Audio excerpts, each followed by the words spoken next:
أنا تعلم وتعليم وتذكر وتذكير ونفاء والانتفاع والإفادة والاستفادة والأثر التمسك بكتاب الله سنة الرسول عمل بهما ابتغاء مرضاته وصحابه وسلك بأس الخاتمة عند الموت في عافية وسيد شفينا رسول الله سنة محمد عبد الله صلى الله عليه وسلم الأرواح أبائه وخلق الزوج وذريته البت أجمعين جميع أولياء علماء جميع شيخ الفاصلين والفاصلين المحدثين ومن العاملين وقصر صلى الله وغزال صلى الله عليه أجمعين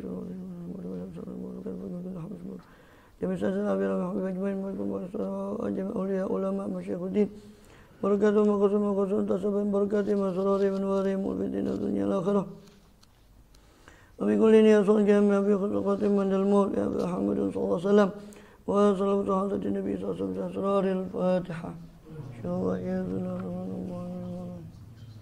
إياك نعبد وإياك صراط المستقيم صراط الذين المغضوب عليهم ولا الضالين بسم الله الرحمن الرحيم الحمد لله رب العالمين الصلاة والسلام وبه نستعين على أمور الدنيا والدين والصلاة والسلام على أشرف الأنبياء والمرسلين سيدنا ونبينا محمد وعلى آله وصحبه أجمعين وعلى جميع التابعين لهم بإحسان إلى يوم الدين وعلينا معهم وفيهم برحمتك يا أرحم الراحمين أما بعد قل سبحانك لا علم لنا إلا ما علمتنا إنك أنت العليم الحكيم رب اشرح لي صدري ويسر لي أمري واحلل عقدة من لساني يفقه قولي آمين والحمد لله. Alhamdulillah Allah subhanahu wa ta'ala masih berkenan melimpahkan nikmat karunia pada kita semua bil khusus nikmatul iman Islam serta sehat walafiat sehingga dengan itu kita masih diizinkan oleh Allah subhanahu wa ta'ala untuk melaksanakan segala aktivitas kegiatan kita bil khusus dalam rangka beribadah pada Allah subhanahu wa ta'ala. Kemudian kita masih akan melanjutkan bahasan lalu dari kitab Bidayatul Hidayah daripada Imam Abu Hamid Muhammad bin Muhammad al-Ghazali rahimahullah radhiyallahu anhu nafa'ana bih bi ulumihi bi ulumil awliya as-salihin fid dharain amin. Kemudian kita masih terakhir pada dalam bagian ketiga. Masih dalam bagian ketiga itu ada suhbah wal muasyarah, adab berteman dan bergaul. Dan kita sudah membahas pada adab kepada Allah Subhanahu wa taala. Karena satu-satunya yang tidak pernah berpisah dengan kita adalah Allah Subhanahu wa taala. Baik dalam keadaan kita sendirian atau kita beramai-ramai atau kita dalam keadaan apapun, maka pengawasan Allah Subhanahu wa taala selalu kepada kita. Sehingga di situ sudah jelaskan adab-adab kepada di hadirat Allah Subhanahu wa taala. Karena Allah adalah jalisu man dzakara, kata beliau, kata Allah sendiri, ana jalisu man dzakaroni. Saya adalah teman duduk, ibarat teman duduk bagi orang yang mengingat saya. Kemudian ada berikutnya tentang adabul alim. Wa in kunta aliman. Dan apabila engkau adalah seorang yang alim, maka fa'adabul alimi, maka adab daripada orang yang alim itu di situ disebutkan 17 adab. Kurang lebih 17 adab, ada yang menghitung di sini 19 di terjemahan yang ini. Yaitu yang pertama al-ihtimal, bersabar untuk menerima apa yang datang daripada perilaku daripada murid. Wasani, yang kedua, melazimi sifat hilm, al-hilmu fil umur, santun dalam segala perkara. Kemudian yang ketiga,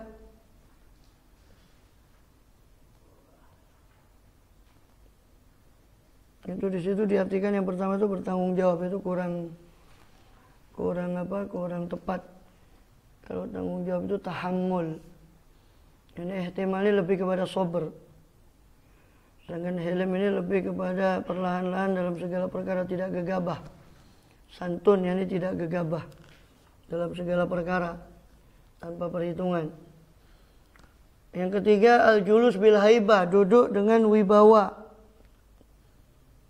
Ijlal julasa'i, yakni mengagungkan daripada teman duduknya. Ala samtil waqar, dengan ciri-ciri atau sifat orang yang mulia, atau sifatul du'uf, ya, lemah dalam makna tawadhu. Walaupun wibawa bukan berarti kemudian menyombongkan diri. Ma'itraqi ra's, bersama dengan menundukkan kepala. Warabi, yang keempat, tarkut takabburi ala jami'il ibadi illa ala zalamah, meninggalkan takabbur atas seluruh hamba-hamba Allah kecuali kepada orang yang zalim, yang al-mutajahirin bizulmihi, yang betul-betul menampakkan kezalimannya.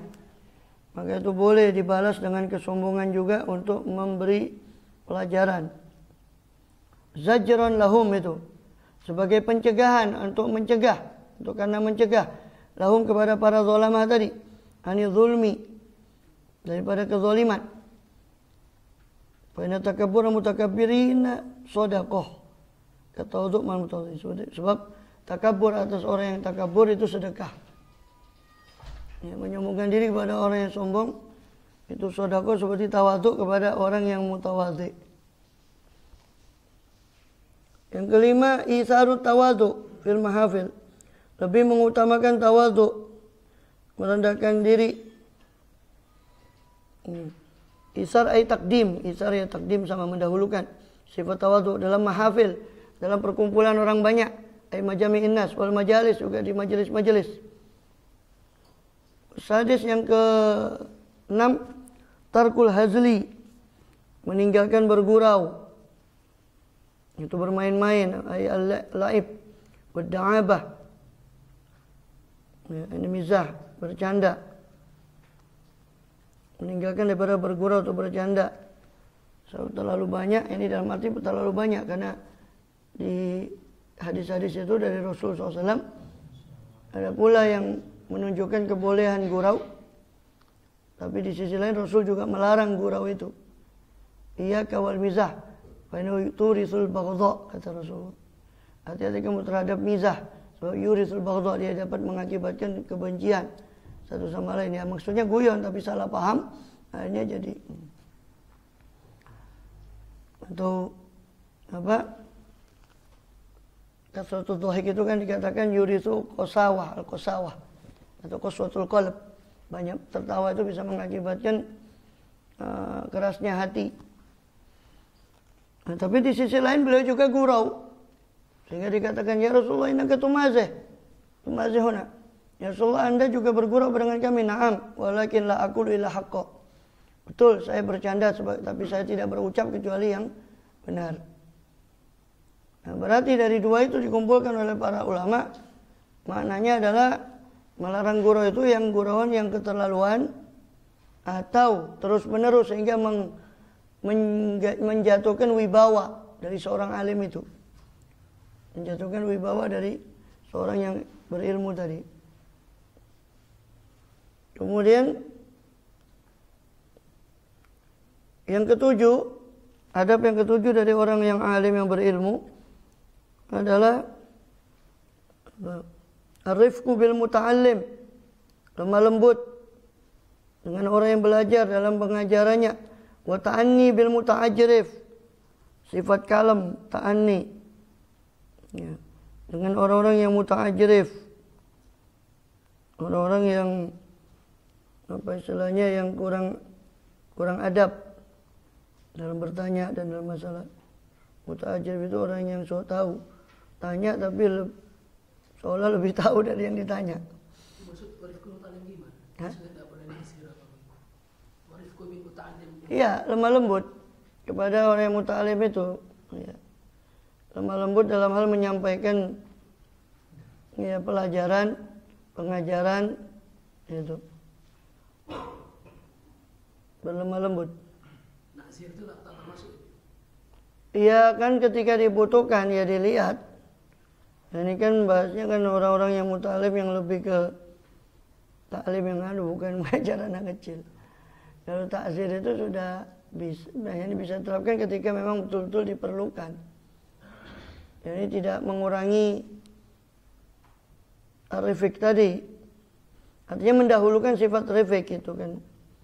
Mendahulukan sifat rifik, mendahulukan sifat lemah lembut tadi itu. Wasamin islahul balid bihusnil irsyad, itu memperbaiki orang yang bodoh. Balid ini ghairul fatin, orang yang tidak cerdas, yang IQ-nya tidak seberapa tinggi. Bihusnil irsyad, dengan bagusnya bimbingan, bagus dalam membimbing. Ini orang yang tidak pandai ya, itu dibutuhkan ketelatenan. Ya mungkin lambat dalam penerimaannya dan sebagainya. Kemudian watasi, tapi ya artinya di sini tidak menerima jadi menerima daripada murid itu walaupun dia balid. Karena dalam penelitian ya, lembaga pendidikan yang sukses itu bukan nerima cuma anak yang berbakat. Kalau berbakat ya dididik terus jadi pintar, tidak heran. Yang hebat itu kalau nerima semua murid terus keluarnya, nah itu bagus, baru saya akui. Mohon maaf, kadang mindset ini cuma ke arah itu tadi, poin yang tadi itu. Islahul balid ini tidak semua orang bisa.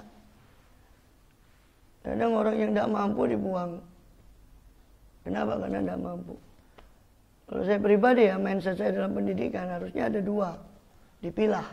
Yang cerdas itu lebih ke tapi itu juga harus dibekali. Karena kalau dibilang cerdas saja, iblis juga cerdas. Kurang cerdas apa iblis?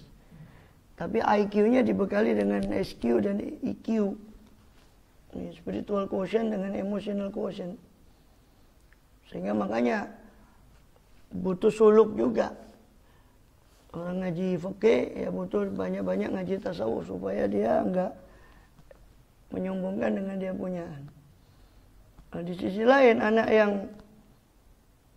terbatas mungkin tidak secerdas anak lain ya tetap harus dibina, minimal dia manfaat untuk dirinya. Walaupun tidak. Sebetulnya kalau teori terbaru ya sebetulnya teori terbaru di dunia pendidikan, saya lupa punya siapa itu, multiple intelligence, itu teori terbaru dalam pendidikan. Bahwa menurut teori multiple intelligence bahwa anak itu nggak ada yang bodoh sebetulnya, nggak ada anak yang bodoh. Cuma kecerdasannya itu beda-beda. Masalahnya wali santri dan wali murid, termasuk wali santri ya, kalau tidak ngerti fikih, dia dianggap anak itu bodoh. Kalau dalam dunia pendidikan umum nggak matematikanya dianggap itu bodoh. Enggak sebetulnya. Dia mungkin punya kelebihan di bidang yang lain. Tidak semua orang harus dipaksa jadi seperti itu. Tapi kan mindsetnya wali murid, mindset daripada orang tua itu kalau sudah matematiknya IPA-nya ini berarti ini bodoh. Secara teori multiple intelligence itu tidak ada anak yang bodoh itu, tapi dia kelebihannya berbeda-beda. Cuma kalau diambil standar cuma satu terus dipukul yang tidak bisa ini berarti bodoh, ya repot. Multiple intelligence. Jadi setiap orang tuh ada anunya masing-masing. Kullu ya'malu ala syakilatih. Rabbukum huwa a'lamu man ada. Setiap orang itu beramal menurut syakilatih, bentuknya menurut bakatnya, skillnya masing-masing. Jadi orang itu sebenarnya tidak ada yang bodoh itu. Kemudian Apalagi watase tarkul hardi, cuma yang perlu diadakan tuh ya pengelompokan. Sebab kasihan anak yang cerdas dikumpulkan dengan yang bodoh. Yang ini sudah paham, iki kok dibalan-balan nih orang mudeng-mudeng. Ya kasihan juga memang. Yang perlu itu cuma dianukan saja, cuma nggak bisa kita tolak. Kasihan kalau anak seperti itu semua ditolak, terus mau belajar di mana dia? Ada sebagian lembaga pendidikan begitu. Saya tidak sepakat sebetulnya. Coba saya punya lembaga pendidikan, saya tampung. Kasihan, terus mau mondok di mana dia?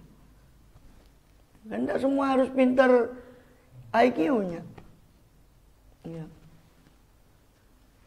Harusnya semacam pondok pesantren dan sebagainya itu ada dua pengelompokannya. Bukan hanya mengalahkan santri yang cerdas secara intelektual. Tapi barangkali dia cerdas dalam masalah sosial, masalah yang lain. Harusnya itu juga ditampung, dikasih siapa ya? Kita cuma bisa ngomong karena kita belum punya lembaga. Coba punya lembaga saya tampung sendiri.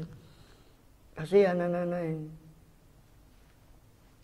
Kemudian ya kan kalau cuma nampung anak yang baik, yang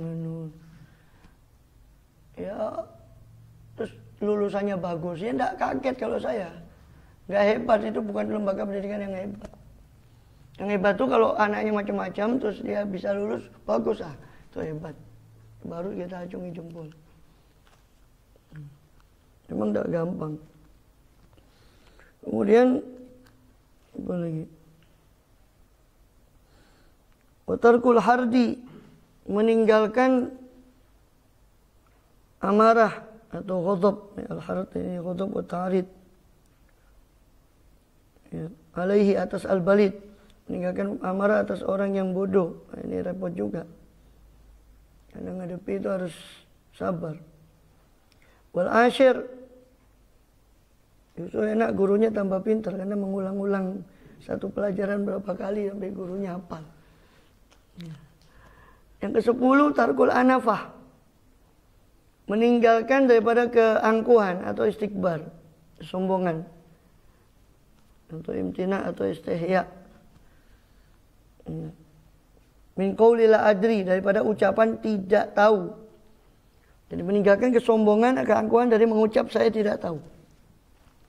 Atau Allahu a'lam, apabila tidak mengerti. Ya. Kemudian dikatakan di sini fil hadis ana rajulan sa'ala Nabi sallallahu alaihi wasallam ayyul biladi asyarru. Negeri mana? Ada orang bertanya kepada Nabi sallallahu alaihi wasallam, negeri mana yang paling buruk ya Rasul? Atau tempat mana yang paling buruk dalam satu negeri? Maka Rasul sallallahu alaihi wasallam menjawab la adri, saya tidak tahu, hatta as'ala Jibril, sampai saya tanya kepada Jibril dulu. Fasalahu, maka Rasul bertanya pada Jibril, faqala, maka Jibril pun berkata la adri hatta as'alu Rabbal Izzah. Saya tidak tahu sampai saya tanya dulu pada Allah Ta'ala. Baru Allah mengatakan syarrul bilad itu aswaquha. Paling jeleknya negeri itu adalah pasar-pasarnya. Ya, pasar-pasarnya. Itu paling jeleknya negeri. Pasar ya. Karena di pasar itu terjadi sumpah palsu, terjadi semua kecurangan itu di pasar. Orang lalai dari Allah. Ya ingatnya kan cuma dunia kalau di pasar. Bagi pasarnya pakai AC, pakai tangga jalan, pakai lift. Pasarnya tambah kerasan. Itu riwayat Tirmidzi. Ya, tapi riwayatnya berbeda. Riwayat Tirmidzi ahabbul biladi ilallahi masajiduha wa abghadul biladi ilallahi aswaquha. Itu riwayat Tirmidzi. Paling disukainya oleh Allah daripada satu negeri adalah masjid-masjidnya, dan paling dibencinya oleh Allah adalah pasar-pasarnya. Makanya orang yang paling jelek itu yang paling datang awal di pasar, paling akhir pulang dari pasar. Paling jelek. Karena di dalam riwayat, sebagian riwayat mengatakan usyus syaitan, sarangnya setan itu pasar. Tempat menetasnya telurnya setan itu di pasar, menurut riwayat yang lain. Tapi di pasar itu justru dapat pahala banyak. Makanya orang pahalanya kalau baca zikir pasar itu banyak, karena pasar itu tempat orang lupa. Ketika dia zikir, ingat di tempat orang banyak lupa, itu pahalanya lebih besar. Makanya kan kata Rasulullah SAW, siapa yang masuk pasar kemudian baca la ilaha illallah syarikalah dan mengqul alhamdulillah hayyun la yamut biyadil khair wa huwa ala kulli syai'in qadir. Siapa membaca itu maka Allah tulis 1 juta kebaikan. Allah hapus 1 juta keburukan, Allah angkat 1 juta derajat. Gitu.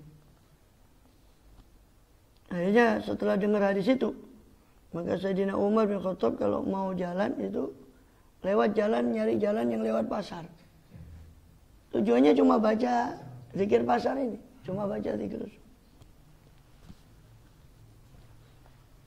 Kemudian yang ke-15. Oh, yang ke berapa tadi? Qauli la adri tadi 10. Ya.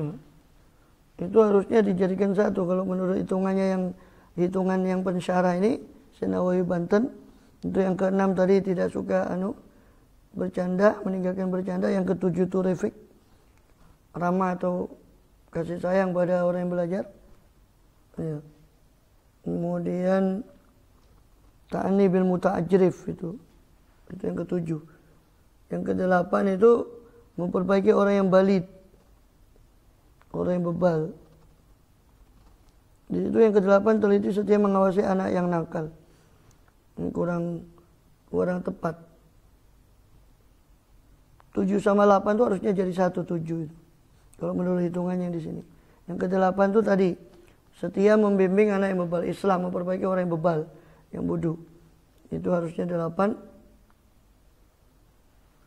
Yang ke-9 itu tarkul hardi, itu tidak gampang marah kepada orang yang bebal. Yang ke-10 itu meninggalkan sifat angkuh untuk tidak mengatakan saya tidak tahu. Itu ke-10. Sekarang ke-11 sorful himmah. Ya. Ke-11 sorful himmah ila sa'il wa tafahumu su'alih.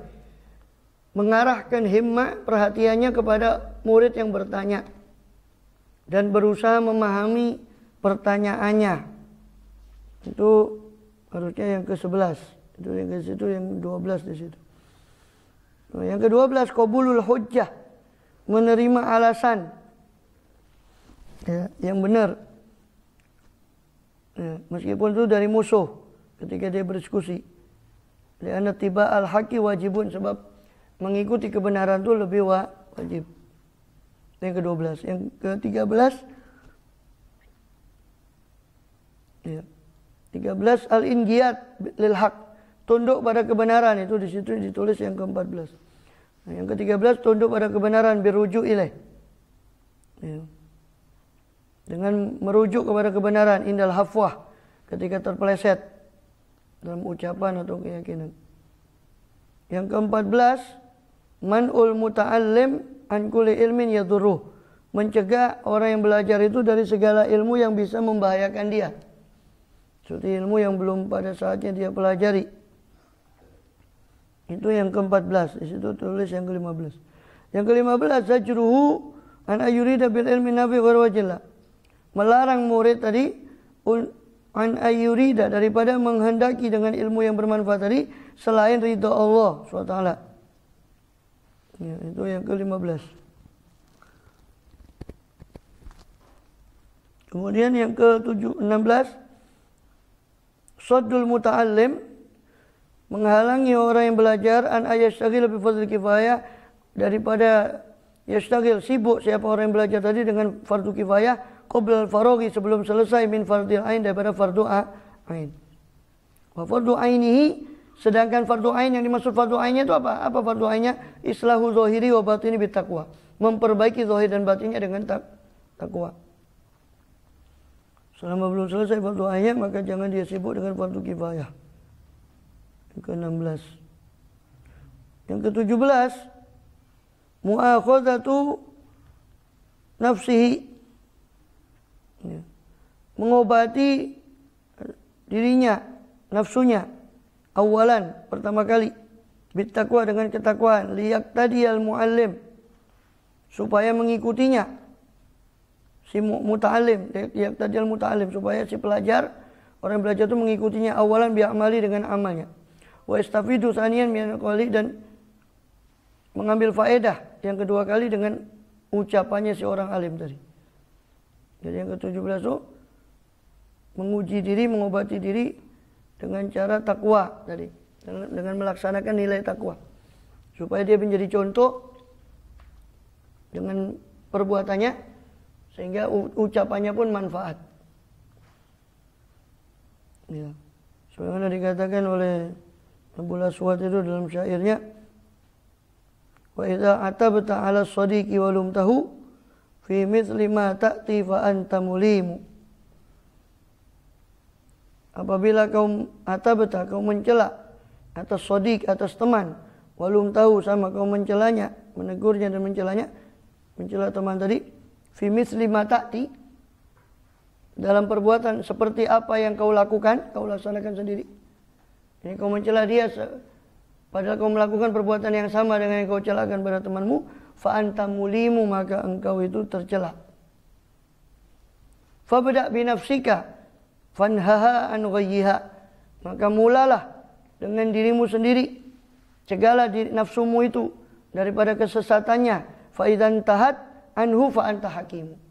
Apabila intahat anhu, apabila nafsumu berhenti darinya, dari kesesatannya, kau berhasil, maka engkaulah hakim, engkaulah orang yang bijaksana. La tanha an khuluqin wa ta'tiya mislahu. Arun alaika idza fa'alta azim. La tanha, janganlah kau cegah seorang dari khuluqin, dari satu akhlak, wa ta'tiya mislahu, sedangkan kau melaksanakan akhlak yang sama dengan yang kau larang itu, perilaku yang sama dengan yang kau larang. Arun alaika idza fa'alta azim, ay arun azimun alaika idza fa'alta.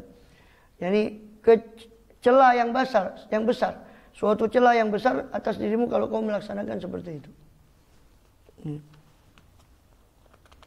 Kemudian, wa in kunta muta'alliman, nah kalau engkau muta'alim, kalau engkau seorang murid, maka fa'adabul muta'alim ala alim talata asyara, maka adabnya orang muta'alim bersama orang alim itu ada 13. Ayabda bitahiyya wassalam, mengucapkan penghormatan dan salam terlebih dahulu, memulai salam dan penghormatan dan salam, dan meminta izin kalau mau masuk. Yang kedua, ayuqallil baina yadayh al-kalam, menyedikitkan di hadapan guru tadi bicara, meskipun pembicaraan yang mubah, menyedikitkan bicara di hadapan daripada guru. Yang kedua, yang ketiga, ala takallam ma lam yas'alu ustazuh, tidak bicara selagi atau selama tidak ditanya oleh gurunya. Yang keempat, warabi alla yas'ala syai'an ma lam yasta'zin ustazuh, tidak bertanya sebelum minta izin dulu kepada guru tadi. Kemudian yang ke bikhilafi ma qult, mana tadi? Ya, yang kelima Allah yaqula fi mu'aradati qawli qala fulan bi khilafi ma qulta. Jangan berucap fi mu'aradati qawli, untuk menyanggah ucapan guru tadi dengan mengatakan si fulan itu mengucapkan bi khilafi ma qulta, mengucapkan dengan sebalik daripada apa yang kau ucapkan.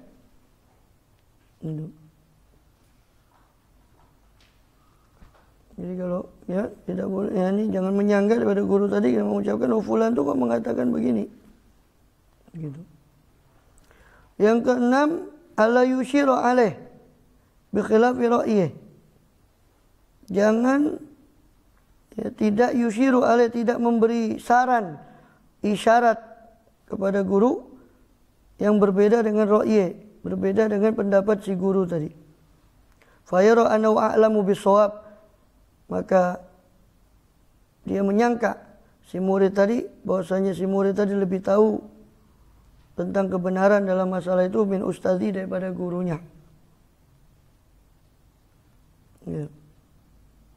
Maka itu yukhillu bil adab, itu merusak adab kepada guru dan mengurangi keberkahan.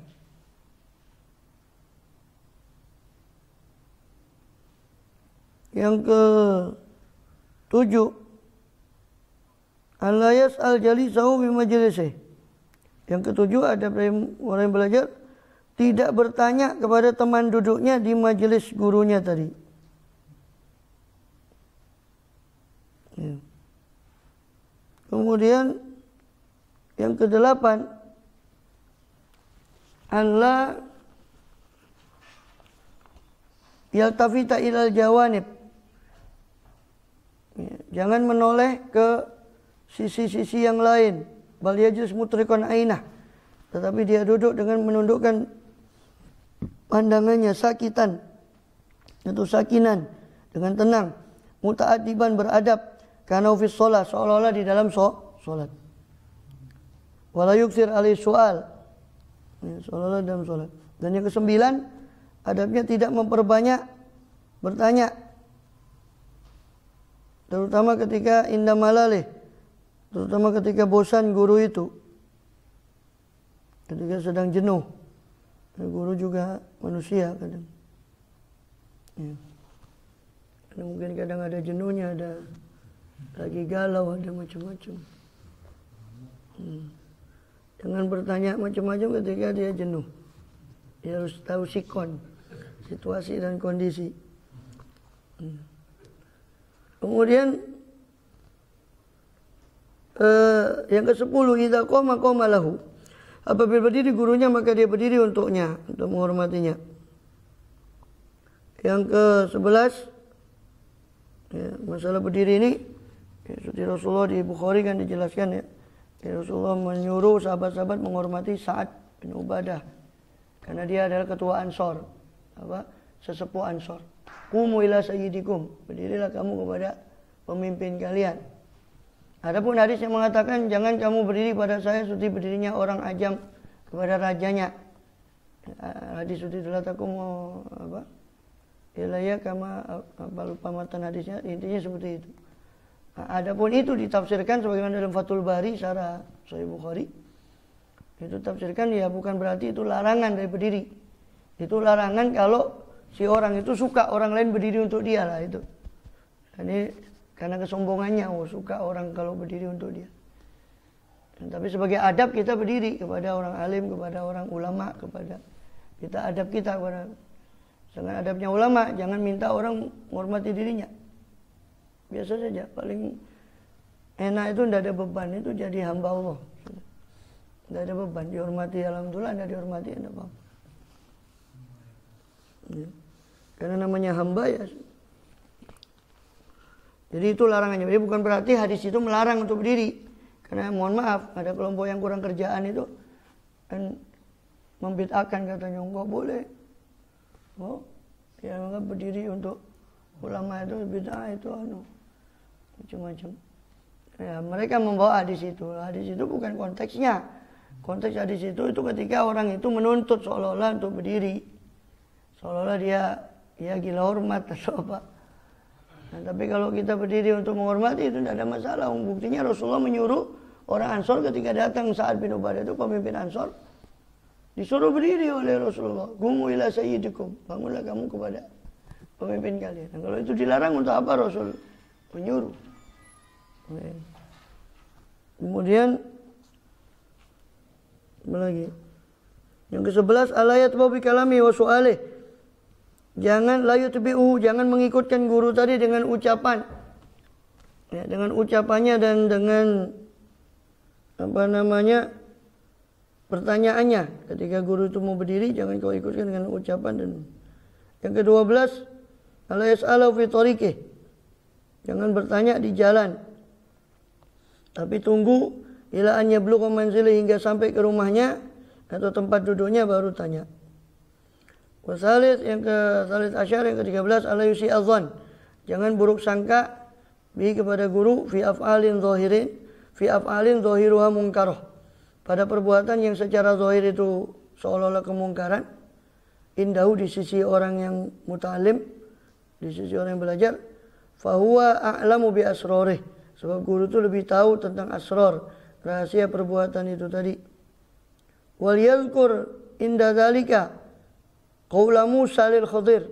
Maka hendaknya mengingat siapa orang muta'alim tadi ketika hal itu, ketika dia kepingin suudzon, ingatlah perkataan Nabi Musa kepada Khidir alaihissalam.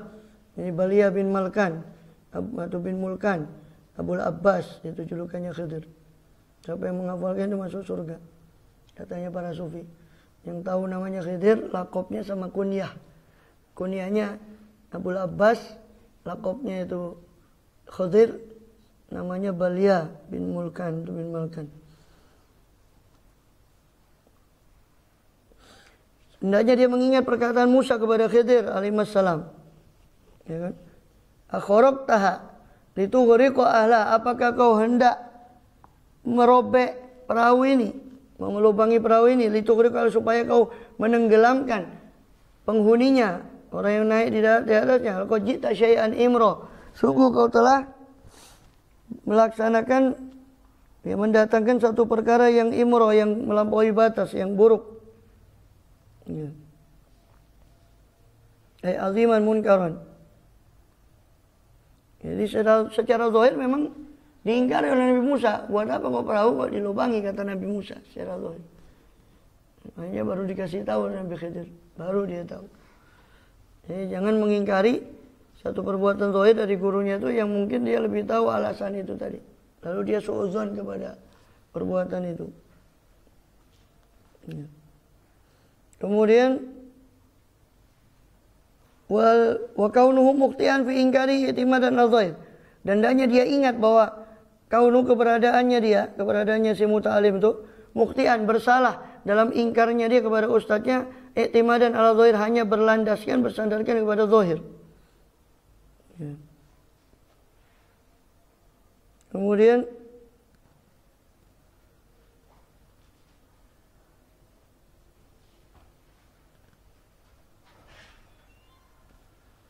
bagaimana diriwayatkan di sini kata Senawi Banten, Ibn Arabi ini yang kontroversial, ulama sufi, ulama zahir banyak yang tak cocok sama Ibn Arabi. Itu pernah sholat, lalu muridnya Ibn Arabi ini melihat gurunya menggerak-gerakkan kakinya, harik rijal miraran fi sholat, di sholat. Wasalu, hanya mereka bertanya kepada gurunya setelahnya, lima harokta, kenapa kau gerakkan kaki? Qala inna Fakhrur Razi, Al-Fakhrur Razi, Imam Fakhrur Razi yang punya tafsir itu, ya, tafsir Mafatihul Ghaib, tadara, dia sedang sedang sekarat. Fahtatat bihi syayatin. Maka saya lihat setan itu mengelilingi Fakhrur Razi. Maka saya menggerakkan kaki saya untuk mengusir daripada setan itu. Dengan hukum fikihnya kan secara, kalau ada orang darurat ya, itu boleh dia menyelamatkan orang darurat, ada orang buta mau kecemplung. Itu uzur, termasuk uzur. Karena darurat. Gitu. Ini darurat, cuma nggak kelihatan si murid yang tahu gurunya. Makanya kata Habib Abdullah Haddad dalam diwannya itu kan, wasallim li ahli lahi fi kulli muskilin ladaika ladaihim wadihun bil adillati. Wasallim li ahli lahi, maka serahkanlah urusan itu kepada ahlullah. Fi kulli muskilin, dalam segala kemuskilan. Ladaika, menurutmu muskil. Ladaihim wadihun bil adillati, sedangkan menurut mereka jelas dengan dalilnya. Kemudian wa in kana laka walidani fa adabul walid wal walidu wallahu alam. Wa in kana laka walidani wallahu alam. Itu adabnya murid kepada guru, dan guru tadi guru pada murid, murid pada guru. Nanti melanjut pada adab kedua orang tua. Wallahu alam.